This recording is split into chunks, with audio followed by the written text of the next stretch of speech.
يومئذ. دقيقتان.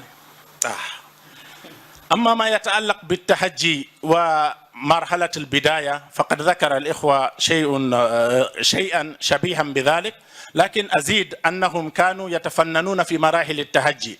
مثلا في الحروف تجدونهم ينظمونها ليسهل على الطالب. إذا أخذوا الألف يقولون في الحركات التي يمكن أن تكون على الألف: ألف سيكودوكو أ سيكوليكو إي سيتوريكو أو سيهويكو أ، بمعنى أن الفتحة الفوقية أ والتحتية إي هكذا. يقولون با سيكودوكو با سيكوليكو بي سيتوريكو بو سيهويكو أب، وهكذا.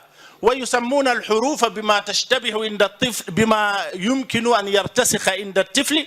فالصاد يسمونه ساريدو وهو يشبه البطن، وثاء يسمونه ثنهندو ليشتبه على النطق، حتى ليكون الطالب أجدر بإخراج هذا الحرف.